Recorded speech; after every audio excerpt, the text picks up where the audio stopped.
The reason why the world is falling in love with Jiu-Jitsu is because it changes the practitioner's operating system more profoundly and in less time than any other activity that we know of. Every single time you step on the mat, you're being reprogrammed, literally, as to how you face adversity in your life. I think you gotta have a dream. The School of Greatness. Really? Yeah. Please welcome Lewis Howes. Welcome back, everyone, to the School of Greatness. Very excited about our guest. We have the inspiring Rener Gracie, who is a third-generation Brazilian Jiu-Jitsu master of the legendary Gracie family. My man, so great to see you. And I just took my first Jiu-Jitsu class from you 10 minutes ago, and I quickly realized that I'm inefficient as a human being. That if I get into a fight, probably I'm going to hurt someone the wrong way. Someone's going to hurt me the wrong way. And I don't have the skills that I thought I once had. You know, being a former pro football player, a decathlete All-American, a professional handball player with Team USA as well, you know, training with Olympians in boxing, I actually realized how someone so much smaller than me, with probably minimal skills and understanding of Brazilian Jiu-Jitsu, could probably, destroy me in a one-to-one match with the right setting. And so thank you for letting me know of how much more I have to grow as a human being to really feel a sense of inner peace and confidence. And I have inner peace until just now. So now I know that I need to master a new skill, and especially with the world feeling sometimes out of control, or our own worlds feeling out of control. When we learn how to master ourselves and learn the principles that you're going to talk about today, about this book, the 32 Principles, about harnessing the power of Jiu-Jitsu to succeed not only in business and relationships, but in your life, then I feel you can have true inner peace. So I'm excited that you're here.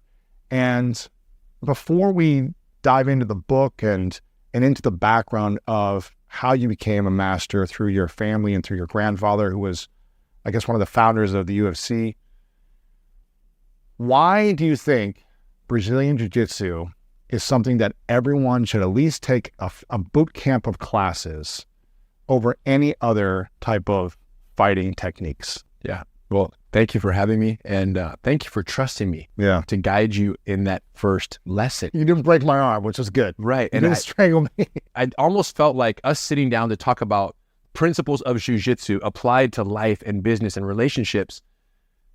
It was hollow if you didn't know where all of my enthusiasm and where all of my passion came from. Yes. So I'm so happy that you trusted me to try Jiu-Jitsu today and have your first class. And the fact that it shattered some of your dreams, it reminded you of some of your vulnerabilities. Yes. It kind of like really just gave you a whole new perspective on where you live and where you exist in the world relative to other people with these skill sets. Well, yeah, here's the interesting thing, because I feel safe. You know, when I walk around, when I'm with my girlfriend, I feel like when I look around, I can take on anyone. Maybe it's like ego, or maybe it's just my ignorance or my naivety, or maybe it's just like I work out hard, I train hard, I'm strong, I'm athletic, I can run away from stuff also. I know I can escape something if they can't grab me, right? And so I just feel like I have awareness, and if I need to, I can sprint and get out of it.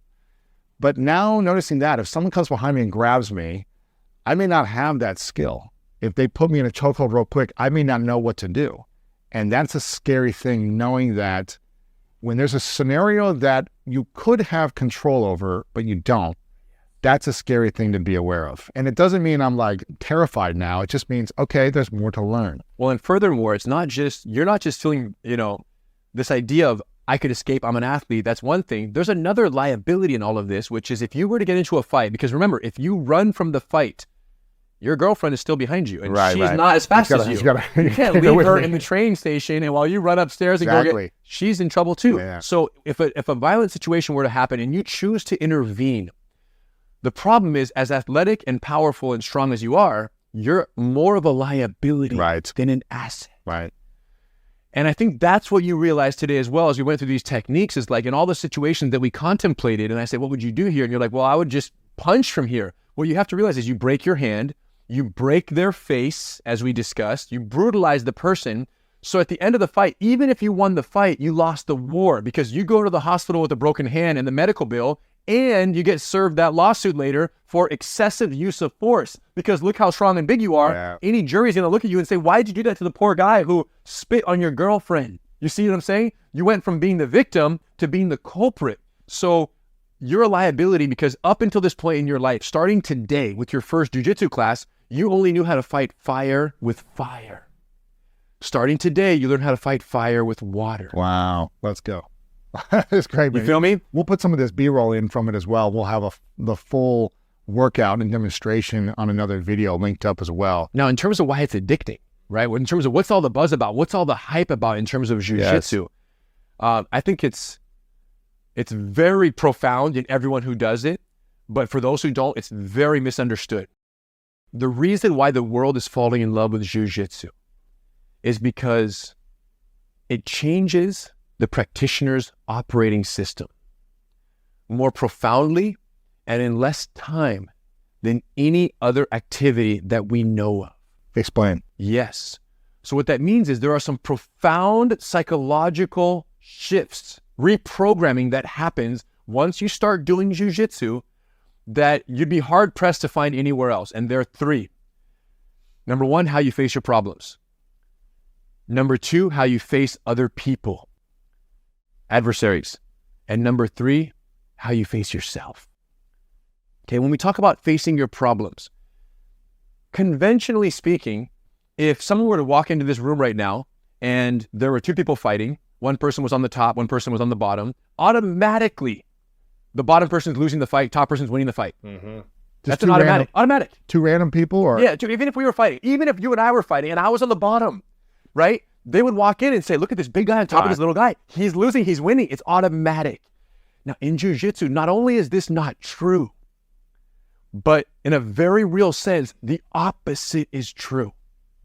Because jiu-jitsu teaches us to be underneath in very uncomfortable positions and not only be comfortable, it's more than that. It teaches us to win in what so many others see as worst case scenarios. Mm-hmm. I demonstrated when I was under you and I was telling you to slap me in the head and you couldn't, how quickly I snuck into a triangle choke. So you went from the dominant top position to tapping out in a matter of 5 seconds.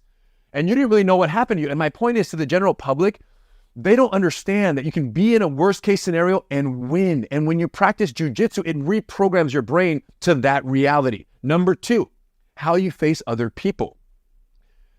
From an evolutionary standpoint, larger members of a species consistently defeat smaller, weaker members of the same species. Larger gorilla annihilates the smaller gorilla when fighting for territory or a mate. A larger squirrel will annihilate a smaller squirrel, weaker squirrel, when it's fighting for a nut. This is normal. But humans are uniquely suited to violate the natural order of things, the biological natural order of things, to learn skills and process information that can actually give them a chance to defeat a larger, stronger member of the same species. And jiu-jitsu is, proven over 100 years now, the fastest way for someone to accomplish that. Wow. Number three, how you face yourself. 99.9% of the world, including all of the viewers watching right now and everyone listening right now, have never tried a jiu-jitsu class because they don't feel capable. They feel too old. They feel too young. They feel too fat. They feel too skinny, too tall, too short. Every excuse you can imagine, they're giving themselves those excuses as to why not to do jiu-jitsu. But for the lucky few who make it onto the mat, not only do they realize that their fears or their beliefs about their inabilities or incapabilities are not true, they realize that they're more capable in the very bodies that they were born with than anything they ever imagined. And the analogy I like to use is like a Swiss Army knife, right? Every human being in the world I see as a Swiss Army knife. But the crazy part is all of them are existing having only ever used the knife feature. Mm-hmm. Literally the knife, the blade. These people have no idea that they have a tweezer, they have a Phillips head, they have a nail file, they have a magnifying glass, they have scissors. And the actual most robust Swiss Army knife, I looked it up a few nights ago, has 33 tools on it. And what jiu-jitsu does is it teaches you how to use your body, you felt that today, in ways that you never imagined possible to acquire leverage over your opponent. Wow. So every single time you step on the mat, you're being reprogrammed literally as to how you face adversity in your life. Number one, the problems you thought were insurmountable are surmountable. Number two, the people you thought were undefeatable are defeatable. And number three, the body you thought wasn't capable is capable. And this is why jiu-jitsu is so addicting, because it makes what was never before possible absolutely possible. And initially, this reprogramming happens as a function of learning techniques. For example, today, I put you down, I got on top of you. What would you do? You struggled. I can't, Henry, I don't know. Switch roles. And then I showed you a move and you're like, whoa, whoa, whoa, that was awesome. And you did it and you're like, all right, I believe that what I thought wasn't possible is possible. And then I did it a second time and a third and a fourth and a fifth. And before you know it, all these techniques are giving you solutions, Lewis, to problems that always existed that you never knew were surmountable, that were achievable and overcomable. So now you're like, man, this is amazing. Give me more techniques. And that addiction will last for several years, 2 or 3 years, where you're like, give me more moves to solve problems. But what eventually happens for every long-term jiu-jitsu practitioner is they realize, after learning hundreds, eventually thousands of techniques, individual solutions to individual problems, is they realize that there are fundamental techniques that hold this entire thing together. A rather limited set of 32 principles make every one of those techniques possible. So essentially, we have an alphabet to our jiu-jitsu language. And once you identify what those 32 principles are in your jiu-jitsu, you become capable of creating techniques in situations where you don't have a technique for. And it becomes magical. You could put me in any position right now on the ground, hold me however you wanted. If I know a technique, I'll deploy it. If I don't know it, I'll make it up on the spot as a function of the foundational principles that make all the moves possible. And then once I create a technique using 2, 3, 5, any selection of these principles, I'll make it up on the spot. You will be blown away because you'll think it's a move that I've known for years, but I just made it up right now. And this ability to improvise is only possible once you become a student and a practitioner of the principles of jiu-jitsu. And then the real breakthrough happens when you realize that these 32 principles are not limited in their deployment in combat situations, but that they have equal potency in every aspect of personal and professional life. There's so much I wanted to ask you about it during that. But first I heard you say there's 3 main things that you face. You face your problem, or how you face your problem, how you face other people, and how you face yourself, right? Is that the 3? That's exactly right. What is the biggest problem that you face today? That's a great question. Of these 3, is it, other people, yourself, or problem? The biggest problem I face today is one that we are tackling together right now, is we have the most powerful fighting system known to man ever in terms of jiu-jitsu. And when I say most powerful, I'm not saying other arts aren't valuable. I'm saying the one that can do the most for the people with the least. Really? Yes, that's what makes jiu-jitsu the best. How many martial arts practices are there? Good question. I would say what are the main? Well, I would say, you're talking about the karate, kung fu, taekwondo, kickboxing, boxing, judo, sumo, wrestling, savate, shoot fighting. Then you start to get like variations of those, right? Like those are the ones, jiu-jitsu. But maybe there's 10. Yeah, I would say 10 to 20, just because I don't want to be Krav Maga. Like you have these other, but then each one of those has kind of like different denominations of the same religion, right? There's like other variations of it. So there are dozens and dozens of martial arts, and they all have great things to offer. And if you trace back to the roots of what each one was designed for, they neutralize that particular concern. We just happen to be lucky in jiu-jitsu that ours was designed by our grandmasters, Helio and Carlos Gracie, to help a smaller, weaker person prevail against a giant. That was it. That's all that had to happen. Small, weak men against larger, stronger, aggressive, crazier, meaner, uglier men. And then eventually the spillover to women and children is automatic, because women in a self-defense situation or a child in a bullying encounter, they need equally efficient solutions. But to your question, what's the problem? The problem is this. We have the most powerful martial art on the planet. We have the most powerful promotional vehicles for this martial art. The UFC. Yeah. You got Joe Rogan. You got Jocko. Now we got Lewis in the School of Greatness advocating for jiu-jitsu. And you see it in movies now. At Avatar, the guy on the scene on top of the mountain, he chokes out the dragon that he strangles, and then he submits it, and then he rides the thing. That's jujitsu influence in the movie. So the point is, we have the most powerful art, the most powerful promotion vehicles, but yet 99.9% of the human population has never stepped foot on the mat. So my biggest problem that I face is, as someone who is very proud of being a member of this iconic family that bring this art to America and to the world, my job isn't done until everyone is doing jiu-jitsu. And the reasons they don't do it, I named a few. There are others. But it's my job to not only make it desirable and known to everyone by introducing people like yourself to the art and showing that introduction and showing that it's safe and it's fun and it's effective and anyone can do it. And all of their fears are unfounded, but also to create the vehicles through which the world can learn jiu-jitsu in a safe and structured way.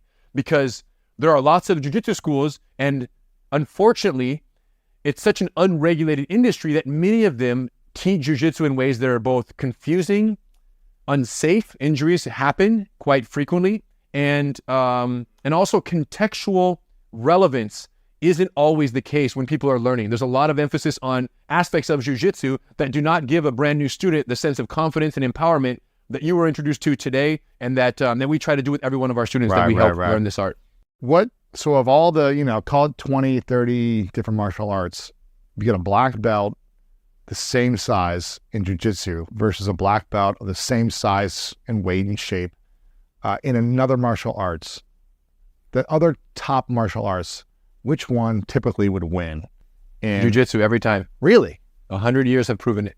Really? That's what we've done, Louis. This is the whole point. Wow. This is why we're sitting here today. This is why you know about the UFC. Yes. This is why the UFC was born. This is why the UFC had staying power. This is why the Gracie family is known all over the world. This is why the U.S. Army completely rewrote their hand-to-hand combat manual to be based on Gracie combatives and Brazilian Jiu-Jitsu techniques that we taught them 20 plus years ago when the UFC first came out.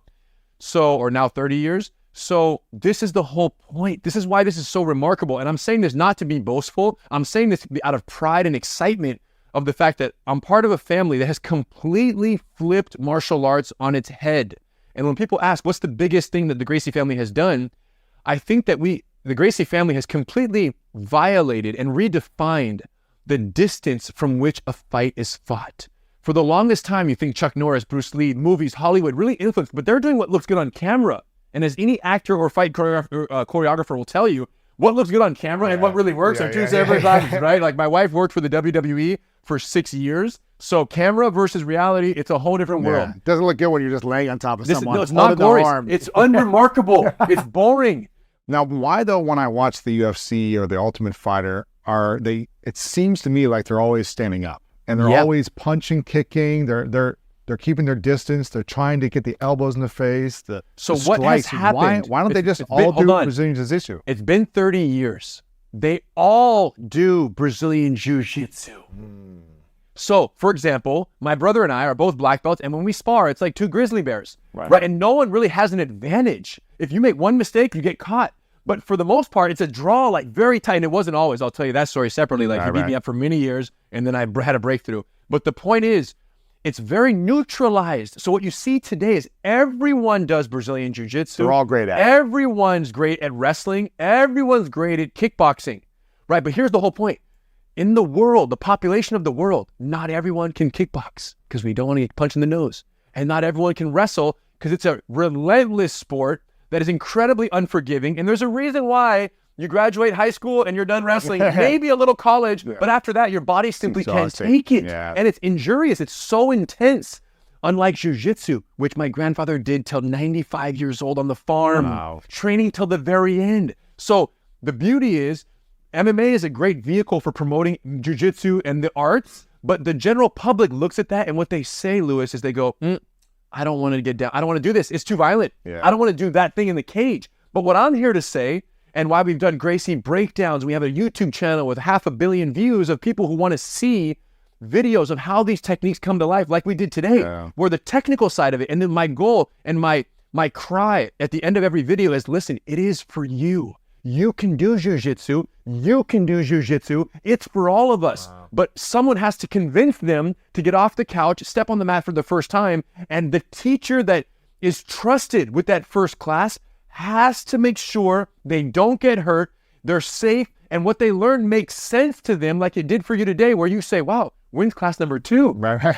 Teach me more. You feel me? Teach me more. There you Yeah, go. Exactly. I give you the first class for free. Yeah. You get hooked, and then I'll catch you on the back end. You know, Exactly. like, let's get, but my point is, it's so easy to ruin it. But when you ask my biggest problem, that's my biggest problem. The best martial art on the planet, the biggest promotional vehicles, and 99.9% of the population has never tried a class. And my job is to flip that so that only 0.1% is remaining when I'm done. Wow.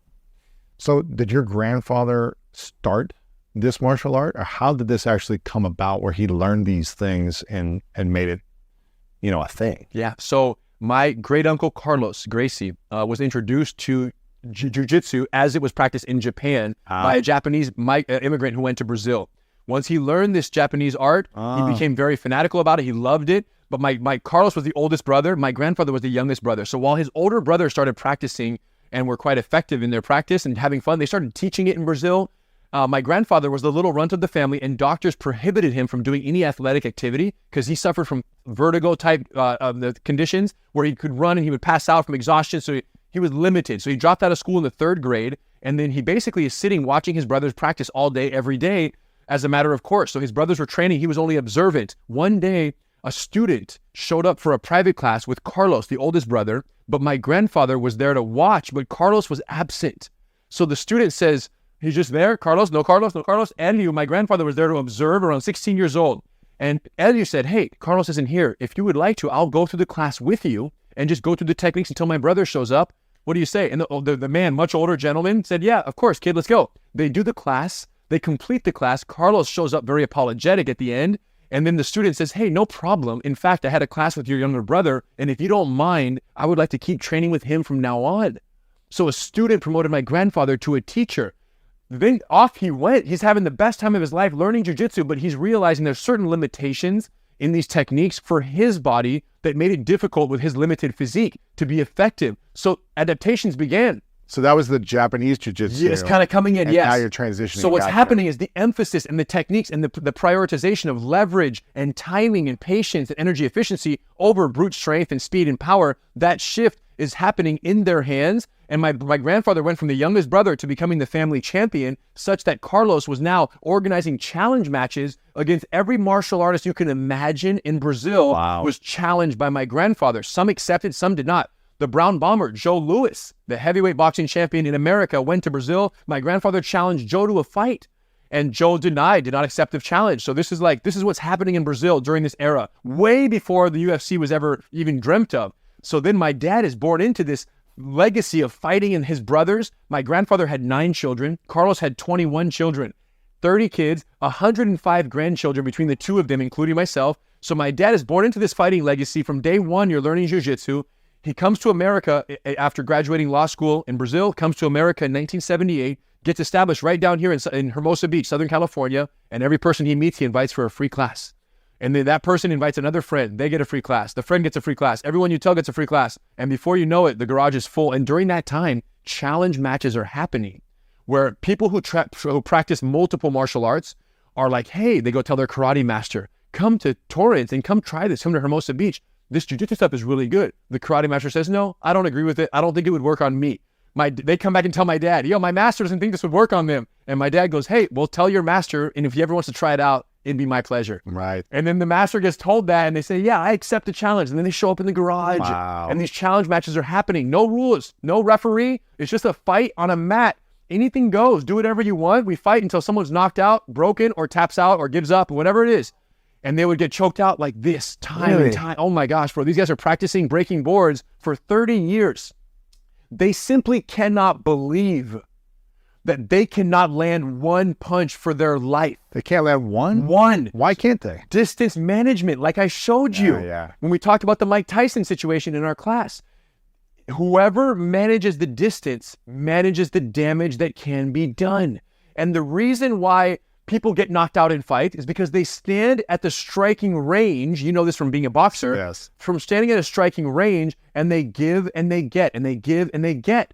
But if I stand too far away, meaning 6 feet away, two arm lengths, you can't punch or kick me. If you're too close, you can't get a great punch. Yes, and when you come towards me, Louis, to try to punch me, I come in. Yeah. And I do so without any warning or notice. And I got you now, and I've grabbed a hold of you. And all it takes is one. So Really? for you, You have to hit me and knock me out. And that's a very hard, you can throw 100 punches and never knock me out.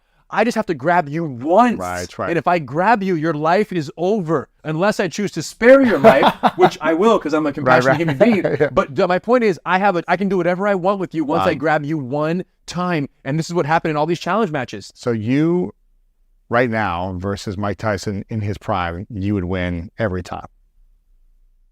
You got to choose where to put your money. But that's what you believe. I'd put my house, all my kids, all my money, everything I own, I'd put on that and I'd double it the next day. Wow. Unless he got lucky with one punch. Yes, my point is this. He has to get lucky with one punch, which if you see two professional boxers boxing, how hard is that? It's hard to get that punch. It's hard. Right? And if I stand 6 feet away, there is no punch. And then when I close the distance and I grab him, these punches are no longer powerful because I'm too close. Wow. And to be clear, Royce challenged Mike at his prime. Royce, and there was a challenge where Royce Gracie challenged Mike Tyson publicly, and Mike did not accept the challenge at his boxing prime. So this has already happened. And Mike Unless knows. it was boxing rules. Of course. Then then it's suicide. Yeah. The same way MMA, or what we now call MMA, but back then is normal Vale Tudo, which is called everything goes in Portuguese. Vale Tudo, Mike versus any member of the Gracie family, and their athletic, healthy, state of 25, 35, 40 years old, Mike has no chance. And he knows this, and he respects this because he's playing a sport. Right. Boxing is a sport. It's one sliver of a fight. Jiu-Jitsu is a complete fighting system that covers the striking, the distance management, the distance closure, the taking the fight to the ground, on the ground, whether we're on top or on bottom, whether you're striking me or not, makes no difference. If you practice Jiu-Jitsu in its fullest form, you have control of every aspect of the fight. Have you ever had to use this in the real world? Yeah. Like out in public? Have you ever had to submit 12 years old. Really? 12 years old. As an adult, have you had to also or no? Yes. And here's the irony of it all. So when I was 12, I fought. When I was... Like out in the streets? Yes. When I was 35, I verbally de-escalated because I knew how to fight. Right. That's the key in all of this. The number one skill everyone listening and watching right now needs for self-defense is the ability to set boundaries. Mm-hmm. Yeah. It's so critical. And this isn't true with just strangers. It's also true in our personal relationships, in our intimate relationships, right? It's so important. Boundary setting. But let's take it to the self-defense realm for a second. What was this at 35? What happened? Oh, I'm going to tell you, but I'm going to frame it. Okay. Okay? So self-defense is boundary setting. Because let's say you're a woman at a gas station pumping gas and someone is walking towards you. You don't know who they are. They might be even nicely dressed. Let's just make it less suspicious. There's a normal looking guy walking towards you. For a woman in that situation, non-threatening. No, we don't know. We don't know. Yeah. That's the whole point. A woman doesn't know. But let's say her senses tell her, doesn't feel right. There's nobody else in the gas station. He's moving directly towards her. There's no car next to you. There's no store over there. He's not. Where is he going?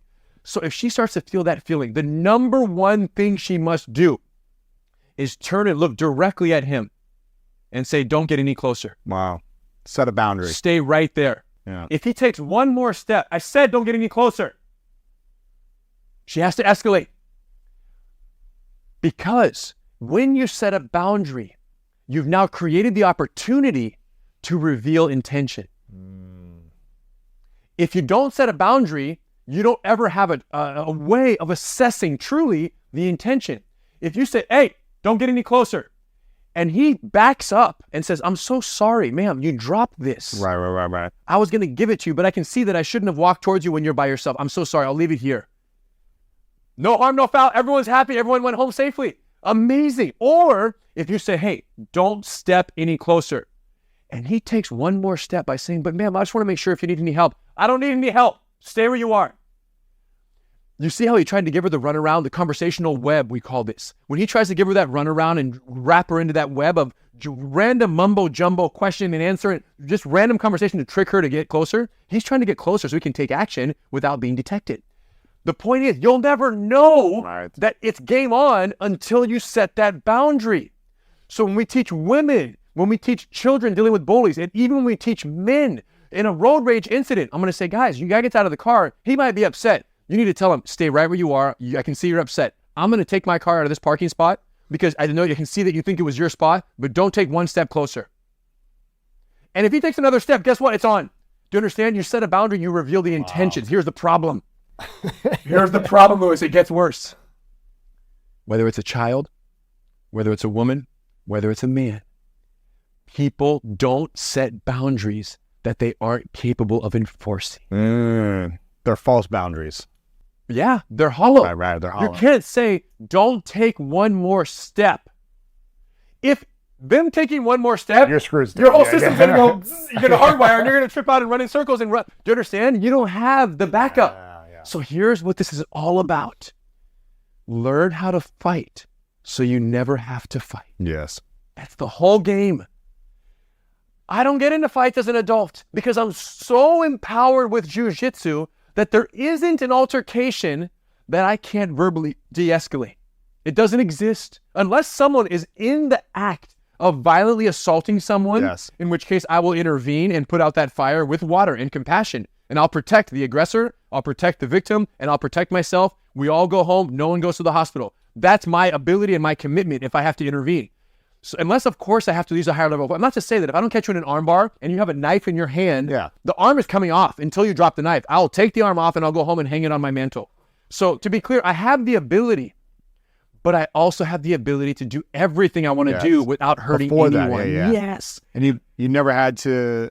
Have you ever had to intervene in a fight? So the situation that I had, I was at the Anaheim House of Blues for an Ozo Motley concert. Amazing band. Uli, one of the head guys there, is a black belt of ours. He was performing, and I was in the crowd. It was me and my wife. And there's a guy next to me who literally created his own mosh pit. Just banging people. Crazy. Yeah. And I'm like, no one is moshing right now. And I'm not even in the front. I'm like way back, like where the bar is. I don't drink, right? Yeah. Just water and watermelon juice. But like I'm back where the bar is, and I'm hanging out, like getting a good view, like a good eye level. And he's just throwing a mosh. And in my mind, I'm like, I can move, but he will make someone else's life uncomfortable. You feel me? Like this is inappropriate. He's tripping on some drugs or alcohol or both. And I said, if he bumps me one more time, I will have to make this clear. He bumped you. Bro, it was crazy. So yeah. So he freaking comes in, he bumps again. Boom, he hits me again. Right next to him, I grab him by the neck and I say, hey bud, I see you're having a really good time. Wow. I say, but do me a favor. Do not bump into me one more time or we're going to have to dance. And then I alleviated my squeeze. What happened? Okay. And there was no more mosh pit. Wow. So you never had to get in a fight then. You've always been able to de-escalate. I've had some challenge matches where guys come into the school and say, I believe in kickboxing. I believe in jiu-jitsu. Let's Right, fight. right. Boom. So some of But I those. mean, But in out the in public, the street, no. I have not in my recollection. Right. Except for the challenge matches and the fight when I was younger, when I was a kid. And then every week we put on gloves and we punch each other while we practice in a safe way. But not really having to. Yeah. Nothing Nice. out in the street. That's what I mean. Because that's the challenge, right? And when it's almost like, imagine if I carried a gun everywhere. You feel me? Mm-hmm. Always. And I spoke to people as if I had a gun. How many fights do you think I would get in? None. Right. Because they know I have a gun. Yeah. I don't carry a gun, but I carry the confidence of someone who has a gun. So I speak the same way. Right. And they feel it. And if anything push comes to shove, right, if the combative energy of an interaction starts to escalate, calm, assertive, right? Cesar Millan, who I've taught as well. Yeah, he's great. Calm, assertive. Listen, man, I can see you're having a good time. Do me a favor. Don't bump into me one more time or it's going to be a problem. Yeah. And when you talk like that, he thinks either I have a gun or I have a jiu-jitsu black belt. Yeah, exactly. He doesn't know. And he doesn't want to pay to find out. Mm-hmm. What is someone with your type of skill sets and your decades of experience and training, not only you mastering it for yourself, but also you teaching and empowering others to become black belts eventually and watching them overcome challenges? What does someone like yourself deal with insecurity? Do you have insecurities still that you face? Is it a different type of insecurity or fears that you face with this? Or is it just less and more confidence than without the black belt or without the training? The heavy question. When we talk about my insecurities or my fears, I think my biggest fear is letting my sons down. You feel me? Like, we get one go at this. I have two boys, 7 and 4. And I'm like, I've seen a lot of people kind of play their movies out and the movie ends in a way that, was not either what they wanted or what they intended. I have a vision for how my movie ends and where it goes. And my biggest fear is that I fall short of how I anticipate my movie going, right? When it comes to, right, living up to, I think, my kids' expectation of me, or living up to my full potential as a father, as a husband. That's my only big fear, big insecurity. Other than that, professionally, it's very good. I've achieved heights that I never imagined would be possible from someone who, right, grew up in a martial arts family, right, for all intended purposes, a karate family, right, to the general public, wearing a uniform and practicing jiu-jitsu moves on the mat, never went to college, right, no degree, but now, sitting at the helm of multiple very successful businesses in and out of jiu-jitsu. So professionally, I'm very happy. Relationship-wise, it's great. I have a wonderful marriage with a wife that I've been with for over a decade now, and it's just, everything is great, Wow. right? So for me, it's like, how does this movie end? Where do I go? And do I continue to be the father to them that I know I can be? And I just don't want to let them down, and that's it.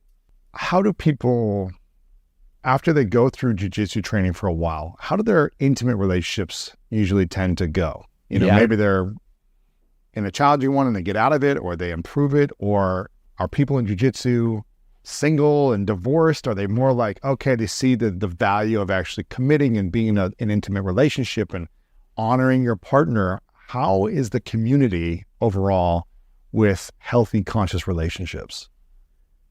And what does it teach you about Sure. intimacy? Great question. There is a very common thing that occurs on the green mats in Jiu-Jitsu heaven here at our school at Torrance. It's called Gracie University. Very common thing, which is when people, men in particular, stop coming to class for a while. Like, say they stub a toe, professionally they get caught up with a work mission, 2 or 3 weeks go by. Their wives are the ones who tell them to go back to class. Yeah. So that should tell you something. Mm-hmm. Patience, right? Humility. Humility, Can submit it all the time. humility, Yeah. patience, right? The energy, right? Letting that energy out, that physical release of jiu-jitsu, all the principles, right, that we talk about in the book, that are reinforced every single day, the problem-solving principles, the clock principle, the win-wins, right? All of these aspects that are so prominent on the mat leak into every aspect of our lives. We become better fathers, better husbands, right? Better brothers, better bosses, better employees. Every aspect of your life, Well, you will be a better performer in that capacity with the principles of jiu-jitsu in your arsenal, right? In your problem-solving arsenal.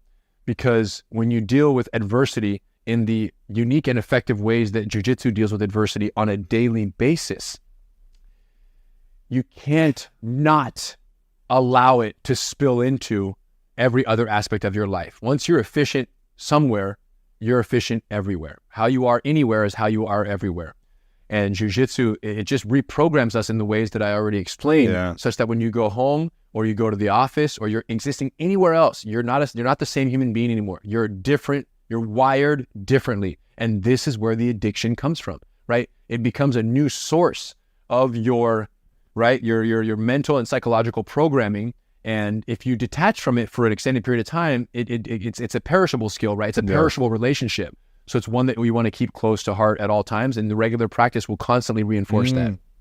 what are the principles of jiu-jitsu that teach an individual how to gain more confidence and how to understand and really know the psychology of any human being they interact with? Great question. There isn't a principle that teaches confidence. There is an art that, when practiced, unavoidably builds confidence in the practitioner. We have a student, Maximo, a young kid, maybe 10 years old, has been bullied for 3 years now. Incessant bullying. It's affecting the parents. It's affecting the family.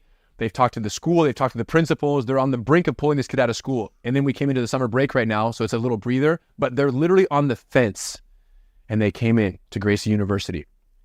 And the mom is, again, what do we do? But they saw a video online of a transformation for a bullying victim that we did, where we flew a kid from Indiana and we transformed him in 1 week after getting pummeled on a video in the locker bay.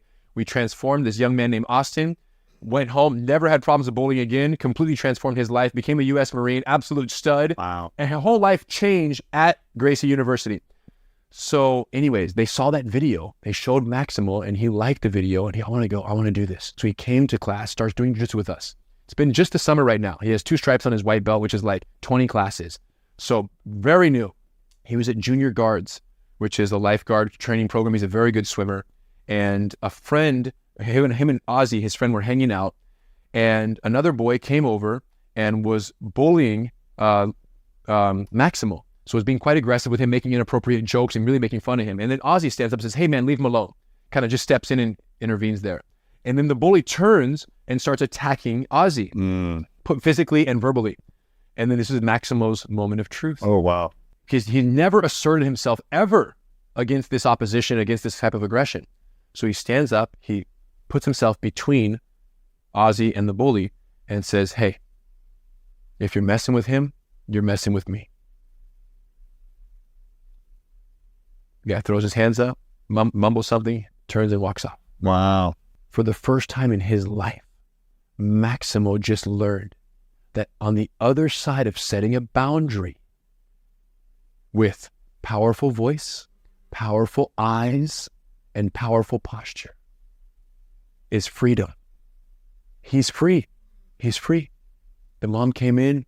I couldn't believe it. Henner, we celebrated this. Wow. Unbelievable. Everything you guys said worked exactly as we mentioned. But again, the only way he was able to set this boundary was because he had spent 20 hours building the skills to feel like, no, if you want to get down, we get down. So the jiu-jitsu that he learned, learning how to fight, prevented him from having to fight. And if he ever has to get down, he's ready. He knows that, which is why he can set that boundary. Do you feel like you ever face a battle or a war in your own mind? Or do you feel like, whenever there's an adversity, you have a sense of peace and confidence that you'll be able to figure it out because you've just been through adversity so much? Or do you have anxiety and stress? No, I don't. There are stressful moments, Yes. right? When it all comes at the same time, you go, okay, the stress is having multiple opportunities, sometimes positive opportunities, and not knowing where to shuffle and spend your time from a leader of multiple businesses. So I deal with, like everyone, I just have a lot going on. Yes. And I got to choose. So that's kind of like a eustress, right? Versus the distress, right? Which is the one that you're kind of overwhelmed by in a negative way. But in terms of like what's going through my head throughout this process, it always is a faith, a trust. Wow. That, hey, no. I've been in way worse in fights against guys that are 300 pounds. Yeah, upside down on your head. Headlock smashing, guy on top of me, sweating on me, and I'm down there. And all I'm thinking is, he makes one mistake, I'm coming out, I'm going to get him on the chokehold on the way out. Wow. No problem. I've been here before. Really? So in life, when it's all coming at you, all I'm saying is, this is the bottom of the mount. It's okay. Bottom of the mount is not the best place to be in a fight, but because of jiu-jitsu, it's also not the worst. And when the opportunity presents itself, the right move at the wrong time is the wrong move. Timing is everything. This is the clock principle. Say it again. The right move at the wrong time is the wrong move. So if I can't escape right now, that's okay. Because, right, it's going to shift. The opportunity will present itself and the circumstances will change. And when they change, my opportunity will present itself. I literally live that every single day in jiu-jitsu. When things are not favorable, they will become favorable. You just must be patient. And you just must wait for the opportunity if it's not an actionable opportunity available to you right now. It will be there. So in life, when it feels like it's all coming from every angle, I just sometimes will just breathe. Say, okay, right now, what am I going to focus my energy on? I might be neglecting 20 other things in my life, but I got to do this right now. So this is what I choose. And I commit to this. This is the technique I'm going to apply right now. If it pans out, great. If halfway through my application of this life technique, it doesn't pan out, I will pivot principle 21. Yeah. And off we go. And that's okay. And I'll pivot then. But I'm not going to stress now about whether or not this is going to pan out fully because I know when the circumstances change, I am also capable of change in that moment. Wow. You've got 32 principles that you've learned from your family history, from the martial arts history in jiu-jitsu. And there's 5 that I wanted to cover today. Yeah, let's that talk you about think some. if we, from the book, there's 5 that I think if people started to tap into and started to say, how can I apply this to my life right now? What are a few key principles to give me more confidence, give me more poise, to give me more focus, more commitment in my life, I love it. to be able to handle adversity. What would these few be? And there's one called the clock principle. I want to get into You it. mentioned this before already, that recognizing that the right move at the wrong time is the wrong move. Can you give me one example of what that is and how we can apply this to our life? Sure. So there are 32 principles we've identified, clock principle being one critical, important in terms of timing, right? Timing in a fight, as you would imagine, it's everything. That spills over into our personal and professional lives as well. I had a situation where one time a psychologist who trained with us, a student of ours, a female psychologist, recommended a student to us. She said, Henner, I have a student, his name is Shane, young man, teenager, 16 years old, who suffers from the most severe case of social anxiety that I've ever seen as a doctor. He vomits profusely in going into any situation where there's any type of social aspect of it. And I think jiu-jitsu would be great for him, build his confidence. I said, great, bring him in. Thursday, talked to his mom. We scheduled it for Thursday. I scheduled it for a time where there was no one in the building, so he would be, no trouble stepping in and getting a tour. Mom calls me at 4:05, 4:10, 5 minutes after we're supposed to start the class, and says, Henner, sorry, we're not going to make it. I said, what do you mean? Where are you? She said, I'm outside in the parking lot, but we're not coming in. He's terrified. He can't do it. Wow. I said, hold on, you're outside my building right now? She said, yeah, that's me right there. I said, hold on, can I come say hi? Yes. I walk out. I get to the car. As I approach the car on the passenger side, it's parked on the streets of the curb, I hear the most intense gut cry I've ever heard. Screaming, crying. Yeah. Breathing, but crying, forcing it out. And I look at the mom and I say, I'm completely shocked in this moment. I've never experienced this before. Wow. I've never dealt with extreme social anxiety like this. And I'm looking at the mother who's standing outside the car on the passenger side to greet me. I don't know what to do. This is a situation you have to understand, Lewis. When you put it in jiu-jitsu context, I'm on the bottom of a trapping bad situation, and I don't have the technique. You don't have the skills or the tools. I don't know the move, but I have the principles. So in this moment, full trust that if I commit to the process, the principles will set me free. So in this moment, I see her and I said, look, can I go in the car? She says, yeah, of course. So I go to the passenger side. I open the door. I sit in the chair, back seat, passenger side. He's over here. Passenger side. I'm on the driver's side. And he's doubled over crying like this. And I'm just sitting watching him in the back seat here. Loud. 20 minutes. I don't say a word. Holy cow. Depletion principle. Sometimes the best way to win is just to avoid losing. Let them deplete themselves. Their energy. Yes. You let them go. Imagine if I would have felt I had to hurry this up and get him in there. Never would have worked. Right. So I trusted in this moment, as I do every day in jiu-jitsu. Wait, deplete, the time will present itself. Wow. So I'm sitting 20 minutes later. He sits up, ran out of steam. And then I'm here. What's up, buddy? I said, hey, bro, what do you like to do for fun? Redirection principle. Video games. I said, tell me more. 15 minutes we're talking about video games. I know nothing about it. I don't got time for video games. I don't play video games. I have no idea what he's talking about. Just asking questions about video games. He's telling me his whole life about video games. Loves them. He's all animated like extra. Now we're connecting. Boom. Once I felt that we were here, connection principle 1. There was a real connection in that car. We were now socially connecting about video games, something he loved that I redirected him towards.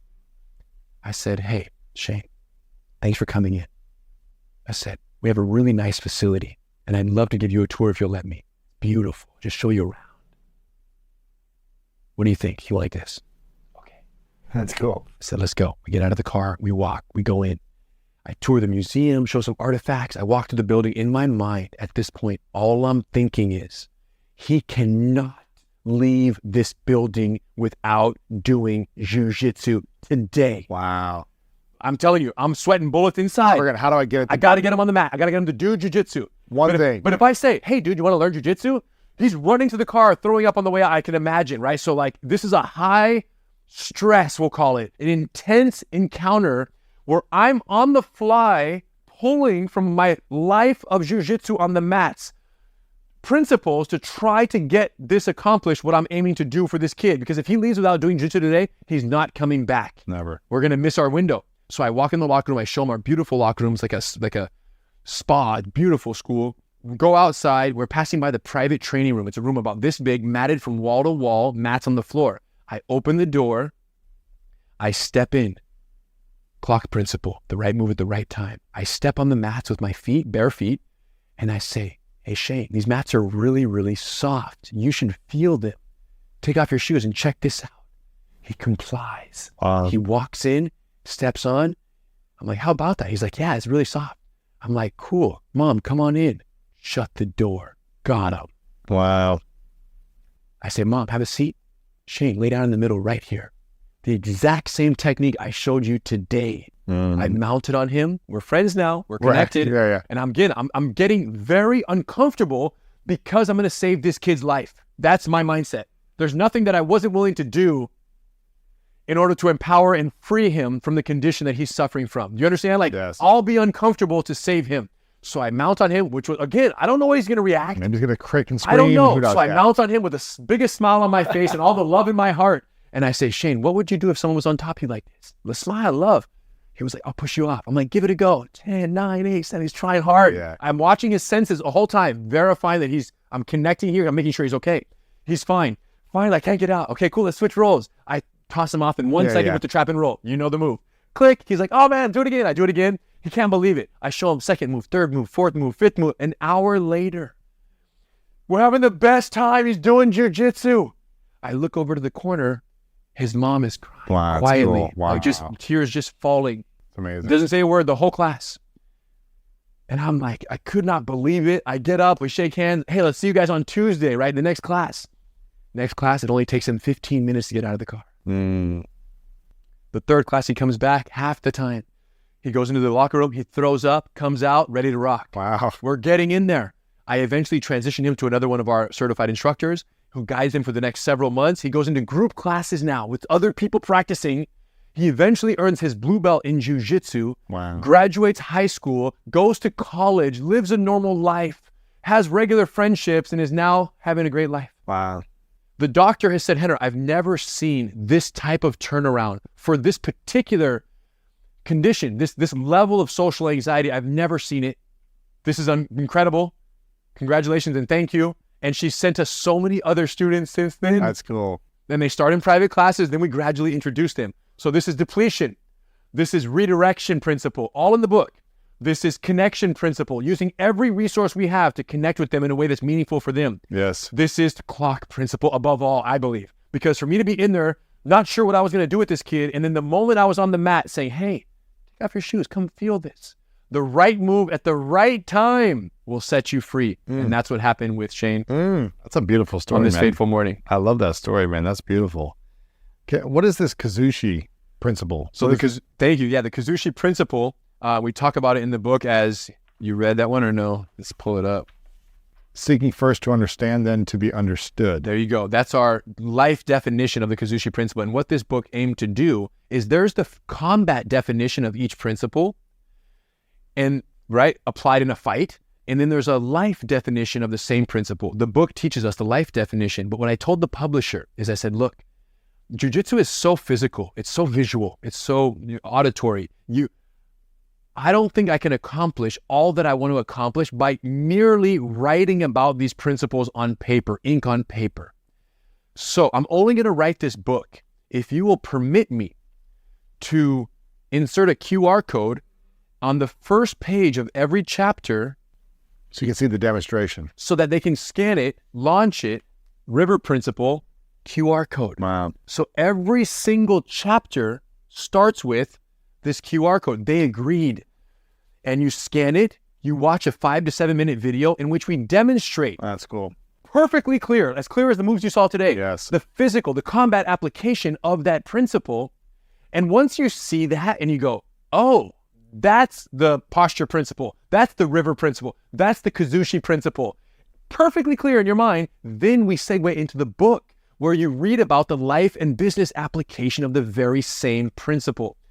This is how I do keynotes all over the world for corporations, right? Where I go in and I have a stage, I demonstrate the combat application, then I convert that to the life and business application, but I'm there in the room so they can see that. And I've had so much success with those that when I wrote the book, it was my number one goal, my number one objective to make sure the book had the same potency, the same impact as these keynote presentations that I've done for audiences, even ones who don't practice jujitsu, right?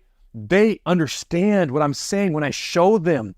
So it's very interactive. It's very stimulating visually, psychologically, and then everything I say lands on a perfect kind of fertile soil because they understand the physical context. Right. So that's what the book aims to do. Now, the Kazushi principle, right? Until you guys get the book and have a chance to scan the QR code and see my physical demonstration, the easiest way to explain this principle is, right, these cameras are on tripods and there's 3 legs.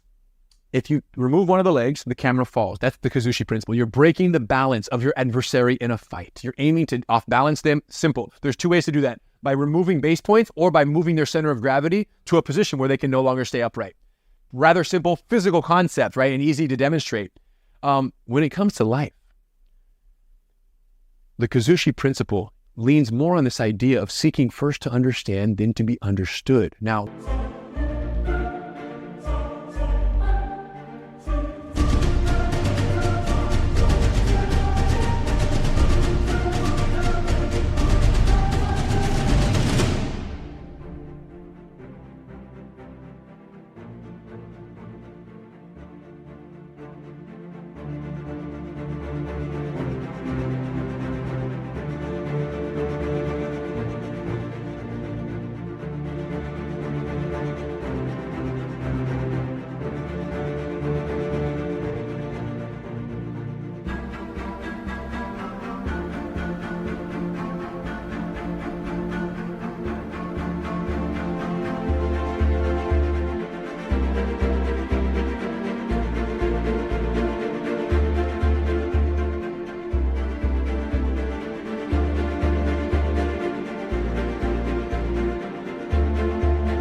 Most people don't have that, though. They want to be understood. Oh, yeah. They want everyone to understand them first. And here's how jujitsu... And when they don't feel understood, they lash out on everyone. They get angry. They get upset. They have an attitude. They get frustrated. And this is where jujitsu beats that out of you, Lewis. Here's why. In jujitsu, you cannot break the balance of a subject, of a person, whose balance you don't first understand. Wow. If I want to trip you, I need to understand why you're structurally sound where you stand or where you sit or where you kneel. Once I understand the essence of your base, or your pyramid is another principle, the pyramid principle. Once I understand the structure of your pyramid, only then can I break the pyramid and off-balance you. So if that's true in a fight, every day you practice jujitsu, you learn that you must, when applying Kazushi principle to life, you must seek first to understand whoever it is, their way of thinking, their motives, their concerns, before you aim to change their way of thinking to be more in alignment with your own. Whether you're selling something, whether you're selling an idea, whether you're trying to recruit someone for an initiative at work, whether you're trying to convince your kids that we should go this way instead of that way on a particular thing in their youth, whatever it is, seek first to understand, then to be understood. We had a student who came in. A mom brought her daughter in for a class. The daughter was 5 years old, for our Little Champs class in Gracie Bully Proof, our kids program. Wow. The mom brings her in.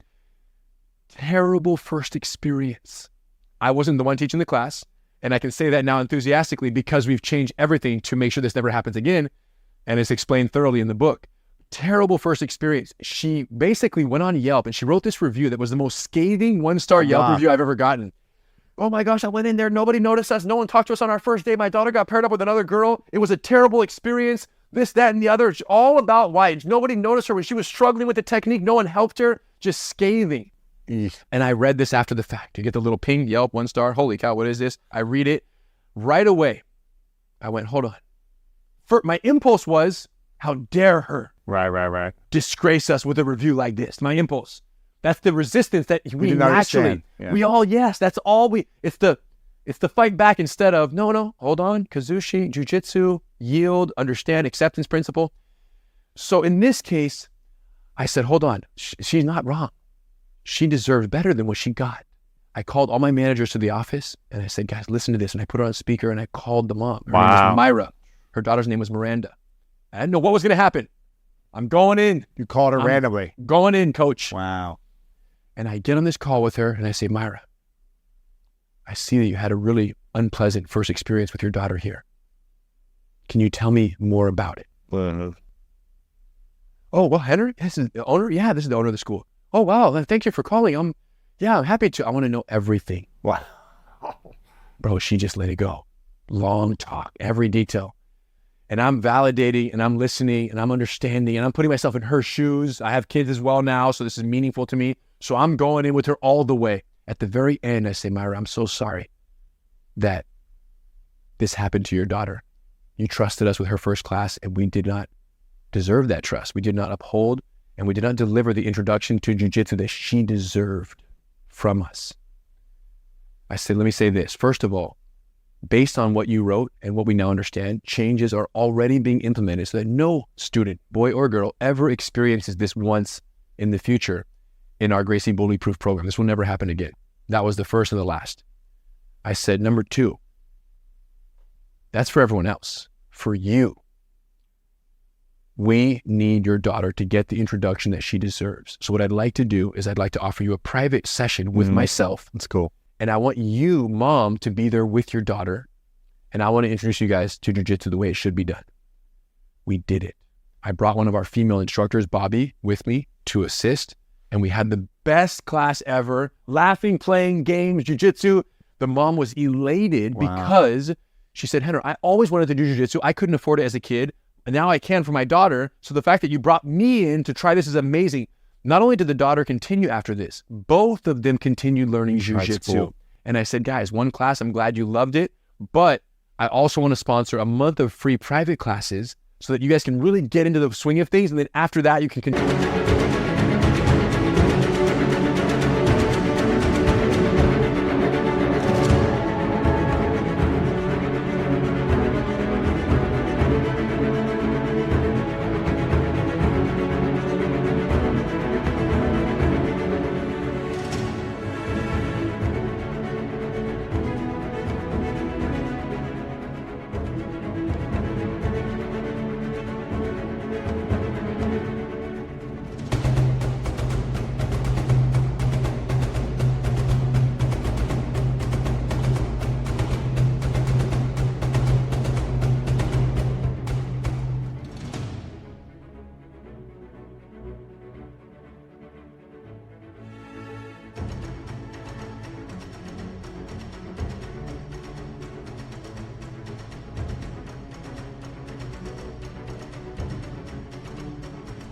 Continue however you want. If we deserve you, everything changed because I sought first to understand, then to be understood. Kazushi principle applied to business in this case and relationships. Wow, that's beautiful, man. It's a great principle. And hard to do when you feel like you're on the defense or someone's attacking you or someone's judging you or someone doesn't, understand you and they're just talking about whatever they want to say from their perspective. It's hard to listen, drop your guard, connect. And you could have still made all those offers on that call and they could have said, screw you, I don't want to do anything. But the moment I opened the call, hey, Mike. Yeah. It was so jiu-jitsu, Louis, when I first spoke to her. It was so yield. It was so... Right. It was non-combative. It was so de-escalatory and so truly seeking to understand her that she felt that from the first word that came out of my mouth. So... That's great. And it's, going to the third principle that I wanted to talk about, which is the acceptance principle. Recognizing when it's better to yield than to resist. Similar, there's parallels. And this is what you'll notice in jiu-jitsu, in a fight and in life. They're constantly interweaving of these principles. One particular threat scenario might require the deployment of 4 or 5 principles to create a technique for that particular situation. To work, yeah. Yes, so just so you know, they're always intertwining, but there are subtle differences and they're very clearly outlined in the book. But the acceptance principle, right? There's so many times in a fight where you have to yield. And the way I think about it is this. Let's say we're physically engaged in a very intense grapple or intense situation, and you accomplish something against me or prevent something of my effectiveness against me. You're doing something where it's clear to me that what I intended to do was not reliable in that moment and that you are getting the better of me, or I'm going to fall off. Let's just say I'm on the top and I'm going to fall off of you. There comes a moment where I realize that the outcome is inevitable. It's going to happen.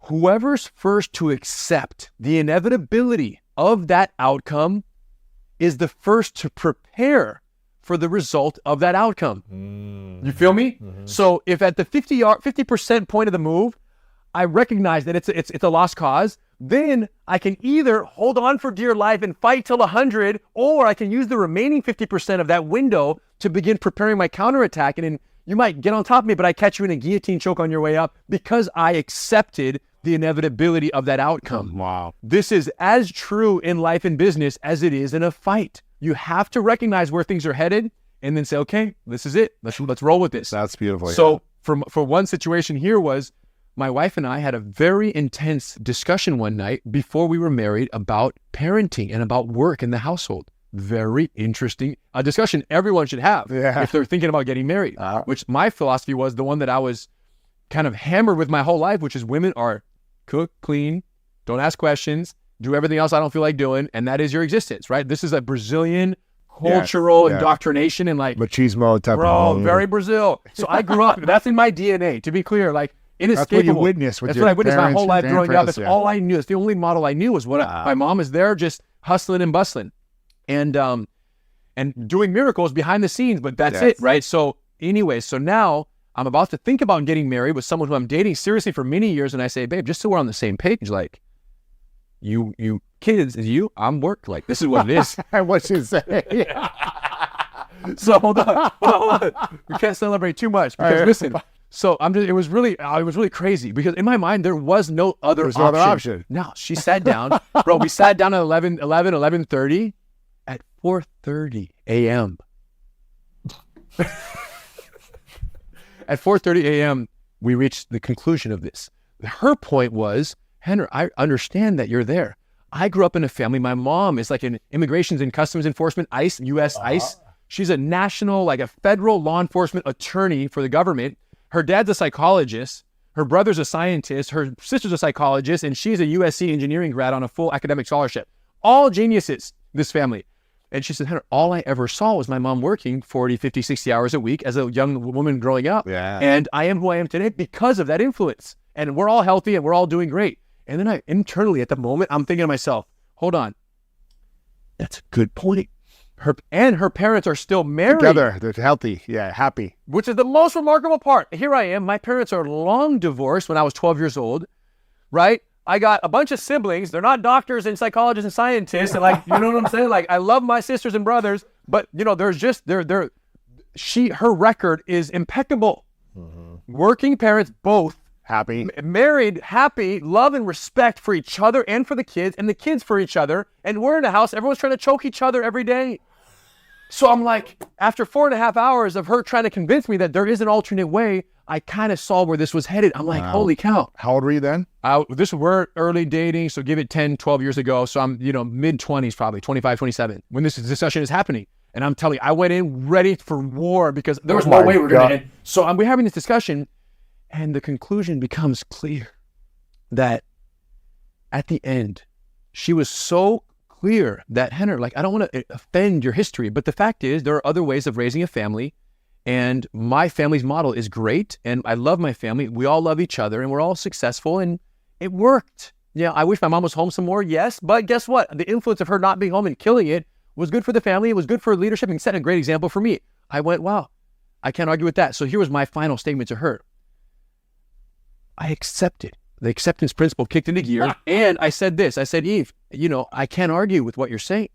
I said, here's all I have to trust in, is that if you're as committed to being a mom in whatever form that looks like for you, as you have been to every other endeavor of your life, of which there have been many major accolades and accomplishments, then we're going to be just fine. Right.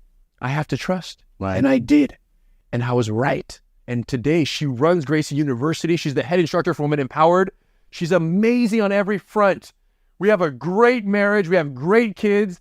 They're inspired by us both. And I couldn't be happier that I escaped the cage that I was in. This belief that this cultural, indoctrination, this cultural hierarchy of man, woman, it's gone. And I'm like, holy cow, to think that I was trying to force something that not only would have affected our family negatively, it would have certainly thrashed our marriage potential, because I saw what that did to a marriage. And I actually want to be married to her. Like, I don't want a wife. I want to be married to Eve. You feel me? It's a big difference. I don't just want to be married to have kids. I want to be in the relationship. So the question is, if that format for her is what's necessary for her to feel that she's exercising the muscles and really doing the work and contributing to society is what fuels her soul, such that when she comes home, she's also fired up about the contribution she's having to society and people around the world, like I do. Like, that's where I get my fuel. If that's what she needs too, then guess what? We both get it. And then when we're at home, we both have it to give to each other. So it sounds like you use the previous principle, which is to seek to understand. Maybe you resisted first. I didn't want to understand that. I came in like, let's go. But then, black belt, let's fight. I'm telling you. But then eventually you understood. Yes. You accepted, which is this principle, and then you use the river principle, which is to overcome obstacles by flowing around them. Yes. So you weren't resistant. You were, and that was causing a friction. But acceptance and river. Acceptance and river are very closely correlated because as the water flows down the river and the rock presents itself, the water does not bother with the rock. The water flows where the rock is not. This is the river principle. In a fight, I can't tell you, in a 5-minute sparring session with another black belt or brown belt at high level, I can't tell you how many roadblocks I hit, how many rocks appear. But guess what? I don't have time to focus on the arm bar that is no longer available. I've got to catch the triangle choke that is now present because the arm bar was prevented. The triangle is available, but you never see the triangle if you're fixated in mourning the loss of the arm bar. And this is why some organizations, some people thrive in adversity, and other organizations and other people, individuals, they kind of flutter and drown in adversity, right? If you think about it, whether it's a personal setback, a organizational setback, a national setback, a global setback, a health pandemic, why is it that some prevail and some drown? It's because in adversity, some dwell on what's not possible, while others, right, they flourish in what new opportunities are available. It's literally the river principle applied on any scale you want. So this happened to me December 27th, 2016. I'm at the park with my son. We're running around and I'm chasing him. He's chasing squirrels. I'm chasing him. And I have a hoodie on. It's like 10 a.m. The families are all there. It's 2 days after Christmas. So all the in-laws are at the park with us. And it's a cloudy morning, but the sun starts peeking through the cloud. I'm wearing my hoodie and I'm like, man, I take off my hoodie. I don't need it anymore. Like, it's California, always on, off, right? Is it a hoodie day or is it a t-shirt day? And same day, you might change 15 times throughout the day. So I take off my hoodie and I consider tying it around my waist, right? I'm taking the two hands and I'm going for the tie. And in that moment, as the hands were going to go tie around the waist, they would not connect. All I could say was, I'm a cool dad. I swear. I just couldn't do it. I couldn't do the fanny pack. I couldn't tie it around. I didn't want to do it.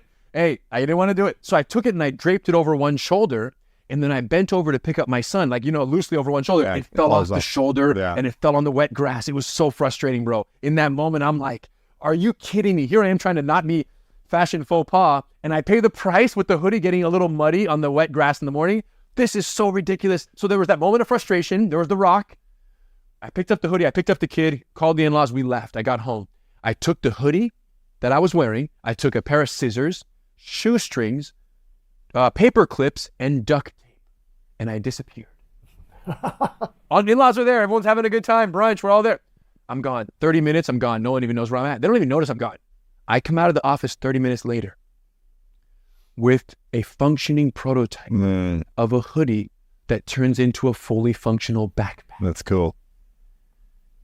And the only thing cooler than the hoodie that turns into a backpack is the fact that today we have the first ever School of Greatness. Oh, you got one. That's cool. School of Greatness. Nice.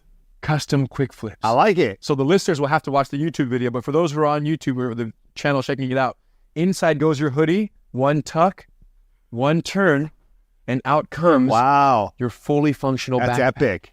It's both sides. You got the logo. Yep, this goes on, epic. and it's a functional. You put things inside of it as a backpack. There's a pocket for your wallet, keys, and cell phone additionally. This goes on, and you know how these backpacks, sometimes they're too loose? So I created the world's flattest cord lock. Look, so it tightens up. So now you can wear this anywhere, run, bike, hike, parkour, jiu-jitsu. It's not going to fall off your back. When you're done, you just pop these locks. This comes off. You open this up. Look. You one here. I reach in, count to 3, Lewis. Too slow. We're already back to the hoodie. First ever School of Greatness. That's XL. That's your size right there. Thank you, brother. Appreciate it. And I did one extra one. That's cool. Which is a large. And this is a little sticker that says stop. This is also a backpack. That's amazing, So you dude. scan that. But anyways, so I did another one, Louis. This quick one, flip. This one is to give away to the most loyal School of Greatness podcast listener in the love it. world. I love it, You man. get to choose who this one goes to. I love it. Okay? I'm So excited. these all Leave turn it- into backpacks. If you guys want this, leave a comment on Share YouTube this, right leave now. a comment, Yes. you guys. Comment that you want the quick flip I love it, man. School of Greatness collaboration. So what's So crazy nice. is initially it launched, we went to Shark Tank. I So saw it. after I did Yeah, the yeah. video, Shark Tank, it was amazing showing. They loved it. And we went after Shark Tank, it really blew us up. And then we started getting calls. Intel, Google, Warner Brothers ordered 3,000 hoodies for all their producers with the Warner Brothers logo on it. You know, all these different organizations are wanting custom wholesale, like branded quick flips. And then we got the call, Universal Studios for the parks, Disneyland, Avengers hoodie turns into an Avengers quick flip. Makes That's perfect cool. sense on and off throughout the entire day. So quick flip was born. I invented this on that fateful Tuesday morning, and now it's a global organization that I have a partner who runs the whole thing and does an amazing job. His name is Jordan. Again, I'm not an apparel guy. I tripped and invented a hoodie. You feel what I'm saying? And I solved a problem that we've always all had, not because I went to school or fashion design or because I have a business degree. I have none of that. I only have jiu-jitsu. And with the river principle in my back pocket, when I was frustrated by the moment of, I don't want to tie this around my waist. This is so stupid that this is all we have to carry a hoodie. America can do better. That's what I felt in my moment. We can do better. Yeah. So when I go home and invent the solution to this, now a company is born. And now besides jiu-jitsu, I'm doing this and the world is better because they have hoodies that turn into backpacks and they don't have to equal that frustration. When I leave the house in the morning and I'm going to the park with my son, let's say it's a sunny morning, I put his hoodie inside the backpack. Right? And I put it on my back. So now I have my hoodie, my backpack, and his hoodie inside. It gets cold later. I pull out his hoodie, give it to him, pull out my hoodie, put it on, and I'm not lugging around an empty backpack. That's amazing. I love it, man. I love it, man. The creativity. This is amazing. In your book, you got 32 principles. We just talked about 4 of them. I'm going to cover one more because I want everyone else to get the book. Again, the 32 principles. This is about harnessing the power of jiu-jitsu to succeed in business, relationships, and life. Make sure you guys get this by Rener Gracie. It's an awesome book and an awesome introduction to just more philosophies about jiu-jitsu and how you can apply them to your life. The last one I want to talk about, again, there's 32 of them. We're only going to talk about a few today, but the last one is really the Grandmaster Principle. Now, what is the Grandmaster Principle and what does it take for anyone to be a Grandmaster of their own life? So let me say this. As I was developing the curriculum of the 32 principles with my brother, we got to the point where we had identified, because we did not invent principles, right? Principles, gravity always existed. You revealed them. We revealed them and we classified them and we named them and then we put them into a curriculum. So as we're going through this rigorous process of identifying these principles over an extended period of time and trying to create a cohesive curriculum surrounding them, we got to 31. And then I ran out. And I'm thinking to myself, we can't end with 31. It's not an even number. 8 times 4 is 32. I want this to be a little more, right? Yes. Encapsulated. I want to be more buttoned up with this. There needs to be one more. And I'm thinking, and literally I'm running dry. I'm telling you, this is like lots of time spent identifying these 31, you can imagine, and just really identifying them and defining them. And then I'm like, man, I don't know what I'm going to do for 32. And I'm in the shower, literally, boom, doing my thing. And then it freaking hit me. The final principle must be the principle of applying all the principles and constantly evolving their application in your own life. It's the principle of all the principles. Yes. And I said, well, then that sounds awesome. What are we going to call it? Let's name it after my grandfather, the Grandmaster Principle, right? So we just gave it that name. This one we kind of pulled up and pulled out and said, this is what it's going to be. So what it is this idea that my grandfather, when he learned as a young boy, as I gave you the introduction and the story of his beginning, my grandfather, after he started modifying these techniques as a young teenager and becoming the kind of the champion of the family, he didn't have a teacher, right? There was no when he was 19, 20, he was on his own now. He was evolving the art, but he was his own teacher. Wow. But here's the problem for most people. They don't give themselves permission to be their own teacher. They're always waiting for someone to guide, someone to tell, someone to instruct. And what I've learned through jiu-jitsu, it was most pronounced when I got my black belt. I've been training for 19 years, my whole life, right? At 19 years old, my grandfather awards me my black belt. And it was such a surreal moment because at that moment I said, wow, now I've achieved the belt that I've always dreamt of, and all my legendary uncles are, and my dad, and all the heroes of this family, world famous fighters. I now have the same belt as them. It's black. But I feel like there's still so much more to go. And then I realized in time thereafter that no one's going to give me all the answers. I must become my own teacher to grow into the master that I am meant to be. Because by being a black belt and knowing that I didn't have all the answers yet, then it was like, holy cow, I thought when I got my black belt, I would be done, close the book, my movie's over. I have all the moves and I'm set. It wasn't the case. I would go so far to say That's just beginning. Just the beginning. True, the black belt is the white belt who never quit. There's all these sayings, but really the black belt is when it really does just begin, because now you have a grip on the art and the amount of innovation. I would say that I've invented more techniques and done more and learned more and grown more from black belt till now than I did from white to black belt. Wow. In terms of how much new jiu-jitsu exists in my life. So there's so much to learn. There's so much to invent. It's endless. So that being said, the black belt was permission to become my own teacher. So the Grandmaster principle, as we end the book, is my very deliberate attempt to empower every reader to become their own teacher, right? I've given you our operating system in a book. I've given you 32 videos to teach you the physical application of these techniques so that they're contextually relevant discussions when we enter the pages of the chapter and we start talking about life and business application. I've set the framework for you to absorb all of these principles and make the jiu-jitsu black belt's operating system your own. Whether you've ever done jiu-jitsu or not doesn't matter. You're going to be able to essentially download, right, through your own study of this book, our operating system. You get to skip the line, so to speak. Now, at the end of all this, I have two requests in the Grandmaster chapter. Number one, trust yourself enough with the material that I've provided to be your own teacher, to make the adjustments on the fly, to create techniques in the middle of nowhere. Like I said, I'm in a situation with Shane that I don't have a move. I've never been there before. But because I had these principles, guess what? The moves, it revealed themselves to me. But I'll tell you this right now. No technique ever revealed itself to me that I didn't first believe was possible, right? If I didn't believe that Shane was a solvable puzzle, I wouldn't have entered the car to begin with. Right. And that's what most people are missing. The belief that the answer is out there. The belief that if they seek, they shall find, whether it be through a book, through a mentor, through a practice of a martial art, the answers are out there. Whatever you're struggling with, someone has dealt with it before.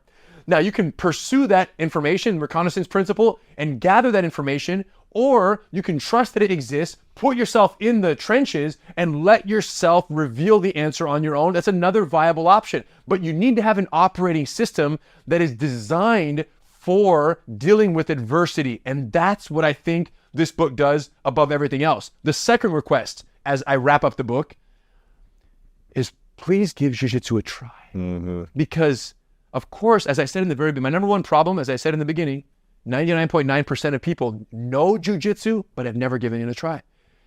I'm not going to rest until all of them have given it a try. And if I don't succeed, I'll die trying. That's my legacy. That's what I want to do here, right? All of the schools, hundreds of schools we have around the world, a website, gracieuniversity.com, specifically for people who don't have a school near them. They can learn online from home, and every one of our lessons is in order. So you can actually learn all the techniques. And actually, once you learn the material, you can go to one of the schools and test for a belt promotion, because all of it's there, what you need for each of the milestones as you're climbing through this journey. So this website was done with this mindset. If you're too scared to go to a school, log on to gracieuniversity.com, watch the first 3, 4, 5 lessons for free. And then once you see them and you go, holy cow, I could do this. Then you go find a school, and then you go train somewhere, and you continue the journey. So my goal is to create the avenues through which anyone can be introduced to jiu-jitsu. If they have an internet connection or a school near them, then there's no excuse. Go give jiu-jitsu a try. Now, like I said, you have to be very selective with who you let teach you in the beginning, because injuries are so common at schools where, and the number one criteria that I will just say is if they have a school where beginners, brand new students, are sparring with other beginners, it's a disaster waiting to happen because I don't know enough to keep myself safe, which means I panic, which means I'm not keeping you safe. So we're both liabilities to each other. And sadly, 99% of Brazilian Jiu-Jitsu schools are having beginners spar within a few weeks, if not on the first day. So it's quite a disaster. So for our schools, we don't do that. You're going to be a beginner for several months. You're going to be learning all the mechanics of how to move safely, of how to do joint locks, of where you're safe, where you're not, so that when you eventually spar at a higher level, you can do so without hurting yourself or someone else. So that's my cautionary tale. But like I said, I want everyone who reads this book, by the time they're done, to say, holy cow, I've got the operating system. Let me go try the art that everyone, Mark Zuckerberg included, is falling in love with. And now, the great Lewis of School of Greatness. I'm going to do it also, man. Next week. There you go. Next couple weeks, I'm in. All it took was your first class being done right, and you're like, okay, welcome to Jiu-Jitsu. You're okay. You're on the other side now. And that's how I believe this is. There's an entire population of the world, but they're split into two groups. People who've done Jiu-Jitsu and people who don't. And the people who don't can be karate, can be taekwondo, can be this, and they can even be other grappling arts. Jiu-Jitsu is the one. And it's not the one, not that there aren't other arts of other grappling arts that are easy. You might have someone that's very proficient and can defeat someone who does Jiu-Jitsu. But back to square one, Jiu-Jitsu, the reason Jiu-Jitsu is the best is because it can do the most for the people with the least physical attributes in the least amount of time. There's no other art that can do more for someone with less than Jiu-Jitsu. Quote me on that. I got Quote it, me man. on that. 32 principles, harnessing the power of Jiu-Jitsu to succeed in business, relationships, and life. Make sure you guys get a few copies. We'll have all this stuff linked up as well. I got 2 final questions for you. But before I ask those questions, Henner, I appreciate you for demonstrating. And again, we'll link up the video where Henner just destroys me and shows me how incompetent I am as a human being. Don't make it sound so You know bad, what I mean? bro. Hold on. But on the other side of that, there was a breakthrough. There was a moment of, imagine if you learn this. Of course, no. Just make sure you tell them that too, though. It's smart, though, because I was like, oh, how do I defend this? Well, come back for next class. I got you. Exactly. Hook. But I want to acknowledge you for your commitment and your passion to bring this art and these strategies to the world. You know, I don't know if I've had someone this passionate on the show in probably 10 years. I appreciate about what they do. About the mission. Yeah, about so the mission. Listen, I was born into this family. I didn't have a choice to start learning. I tried to quit at least 17 times when I was 11. Easily. Too close. You know what I'm saying? Too close. Yeah. I don't want to go, Dad. Okay, you're staying home until I get back in 7 hours. Okay, I'll go. Yeah. You go to class and you do it. You rough it out and you make it happen. But the point is, I didn't have a choice to be born into this family. I started learning as a kid. I tried to quit when I was 11, 12. I started teaching at 13 years old. Wow. Once I saw, for my first student of my life, Robert Mendoza Jr., a 5-year-old boy who was getting bullied. Once I saved him, changed his life forever. Brilliant. His dad, Henner, I can't thank you. I'm 13 years old. And the dad is thanking me like I'm like, this holy figure. And I'm like, wow, that's pretty addicting. Yeah. It's pretty addicting to be the deliverer of freedom, of confidence, of Peace. truth, Yeah, Jiu-Jitsu, truth. And people coming to you with all kinds of problems, and Jiu-Jitsu being such a massive solution on the mat and off the mat. Yes. It's such a unique existence. So I became addicted to the giving aspect because, let's be honest, who are the happiest people you know? The ones who give the most. The ones who are in service, too. Yes. So I got addicted to the service and the art, right? I'm in high school, and some guy wants to tussle with me, and I'm like, line them up. And I tap out the entire volleyball team, 13 guys on wood floor, hardwood. Everyone gets tapped out back to back. Wow. And one day at volleyball practice, when the coach was late for practice, one guy wants to wrestle with me. I tap him out. Another guy puts his hand up. Everyone taps out. And then they go tell everyone in the whole school. And I'm like, wow, this is pretty cool to have a superpower. Yeah. So the point is, going through high school with Jiu-Jitsu, it's a different species, a different existence. So all of these, I became addicted in so many different ways.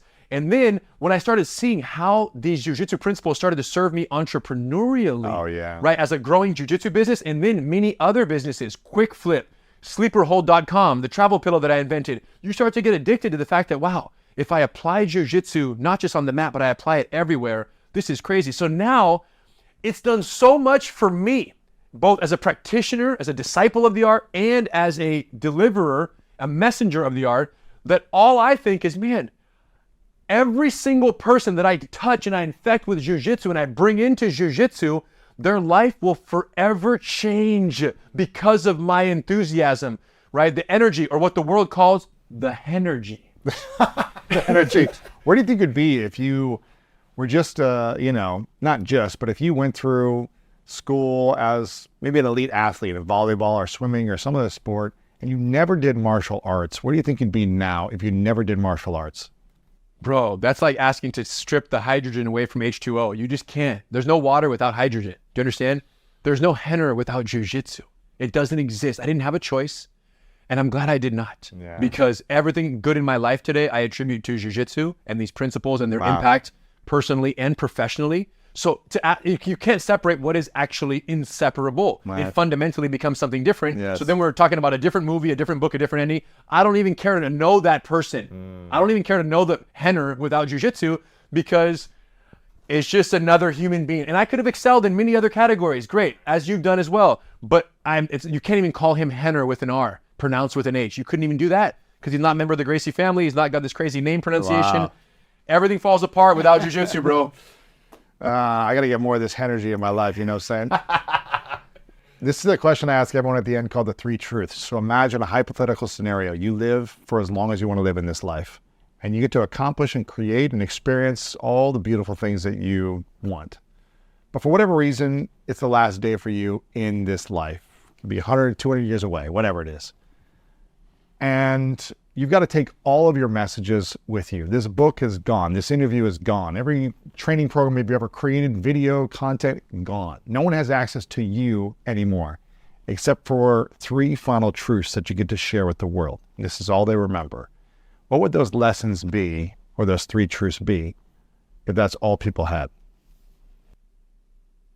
Help enough people get what they want, and you can have anything you want. Would be 1. A second truth: whoever manages the distance manages the damage. And the third truth would be, when we talk about advice, love and trust fully. Period. Because I think that you've never lived life. You've never lived life fully unless you've loved fully and trusted fully. I know many very successful people who have no love in their hearts and no trust in their hearts. And it doesn't matter what you reach, you're alone. And what value is a life of 200 years or less or more if you're alone? Wow. So anytime you have on this earth, do it loving fully and trusting fully in those closest to you. Even if it means you get hurt. Oh, man, that's true. You feel me? Even if you risk of getting hurt. That's the definition of courage. Knowing that things might not pan out, but you do it anyways. Yes. Those are great 3 truths, man. Final question for you. What's your definition of greatness? The progressive realization of a worthy ideal, which I got from someone. Was it Jim Rohn or Zig Ziglar? Right? The definition of greatness, the definition of success, the definition, whatever you set your mind to do that is meaningful for you. If it's share jiu-jitsu with the world, here we are. I'm doing my thing. If it's share messages of greatness with the world, this is greatness. If it's be a housewife and a mom because that's what you dreamt of and that's what you set out to do, that's greatness, right? So there's no categorical right and wrong. It's you are pursuing the path that you set for yourself because you determined that was the most meaningful existence for yourself. And if you're on that path, that's greatness. The problem is we live in a day and age where how many people are on a path that they just fell into to pay this, to do that. You know, I got to pay bills, so I'm doing a job that I hate, spending 8-10 hours a day doing something I hate. And then after work, spending an hour going and doing, pickleball or handball or football or jiu-jitsu, an hour or 2 a week. My question is, in that situation, what are you doing to turn your passion into your profession? Yes. What deliberate steps are you taking so you can shift the balance, right? From a 80-20 to that 20% becoming the new 80. And maybe there's still some things you have to do that you don't wake up and are excited to do every single day. But the majority of your existence is in a pillar of what you determine to be greatness for yourself. Now, why would I say that it is important to learn and concentrate on one thing specifically? Because this is the pure expression of what the Buddhist teaching or also the Shaolin teachings are about.